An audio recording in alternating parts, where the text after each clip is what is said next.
कहानी शुरू होता है स्मृतिपुर से। बाहर से देखो तो बस एक आम गांव, कच्ची गलियां, बिना दरवाजा और खिड़कियों के घर और साधारण लोग। लेकिन स्मृतिपुर की पहचान ना खेतों से थी ना मंदिर से। गांव के चौक के बीच जंगली पत्तियों से लिपटी एक पुरानी कुर्सी रखी थी। कहते हैं जो भी इस कुर्सी पर बैठता वो अपना पूरा बीता हुआ वक्त देख लेता था, खुशियां भी, गम भी और वो पल भी जो कभी लौट कर नहीं आते। लेकिन इसके बदले कुर्सी अपना कर्ज वसूल करती थी। बैठने वाला या तो पागल हो जाता या फिर मौत उसे जल्दी अपने पास बुला लेती।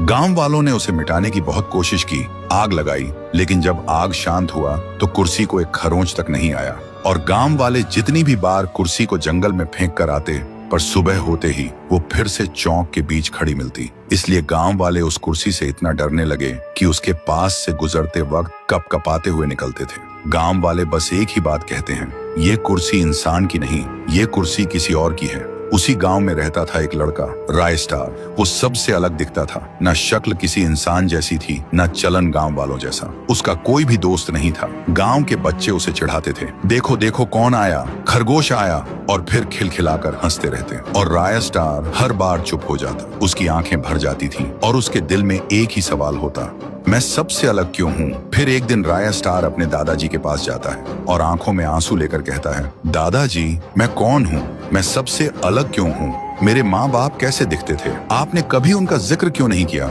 दादाजी क्या मैं इंसान नहीं हूँ, कहीं मैं एक एलियन तो नहीं। कुछ पल के लिए हवा थम जाती है। दादाजी राय स्टार की आंखों में देखते हैं पर कुछ नहीं बोलते। फिर हिचकिचाहट के साथ बोलता है, बेटा मेरा सिर चकरा रहा है, मुझे घर ले चलो। और उसी पल राय स्टार के दिल में एक और भी गहरा सवाल जन्म लेता है, दादाजी ने जवाब क्यों नहीं दिया, क्या वो सच में कुछ छुपा रहे हैं। उस दिन रात में उसे नींद नहीं आती। वो खिड़की के पास खड़ा रहा और बस चौक के बीच रखी उस कुर्सी को घूरता रहा। और उसके दिल में सिर्फ एक ही बात घूम रही थी, आखिर मैं कौन हूँ। फिर वो धीरे धीरे कुर्सी के पास आता है और उस पर बैठ जाता है। जैसे ही वो बैठा, आसमान का रंग बदल गया, बिजली गरज उठी और फिर जो उसने देखा उसके अंदर तक हिल गया। तो दोस्तों, आखिर राय स्टार ने ऐसा क्या देखा? क्या वो इंसान है या सच में एलियन या फिर कुछ और ही? अगर जानना है तो कमेंट करो, पार्ट 2 चाहिए।